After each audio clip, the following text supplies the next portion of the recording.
Friday, January 11. Further thought. Whenever God's people, in any period of the world, have cheerfully and willingly carried out His plan in systematic benevolence, tithing, and in gifts and offerings, they have realized the standing promise that prosperity should attend all their labors just in proportion as they obeyed His requirements. When they acknowledged the claims of God and complied with His requirements, honoring Him with their substance, their barns were filled with plenty.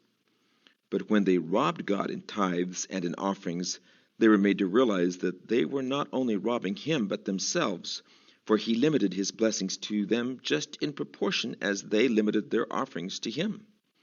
Ellen G. White, Testimonies for the Church, Volume 3, page 395. The Bible is very clear that we are saved through faith alone, a gift of God's grace. Our obedience to God's commands is a response to God's grace. It doesn't earn it. After all, if it were earned, it wouldn't be grace. Indeed, when we look at God's bilateral covenant with us, we can see both our blessings and our responsibilities. By our responses to what God offers to us, we establish our relationship with Him, and to a great degree determine our own destiny.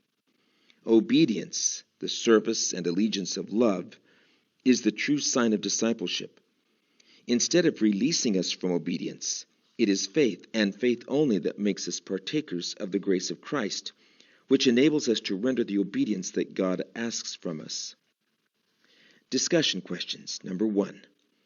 It has been said that if every Adventist were faithful in returning tithe, our church would have more than enough money to do all that it needs to do for spreading the message. What are you doing in terms of tithes and offerings to help the church do what it has been called to do? Number 2. Dwell more on the idea of how important our choices and our works are in our relationship with God. How do we keep the questions of works and obedience, including tithe paying and good stewardship, before us, but without falling into the trap of legalism? Number 3. In class, talk about the question at the end of Tuesday's study regarding when hard times come even when we have been faithful. How do we understand this if it happens? And how do we keep from being discouraged when it does?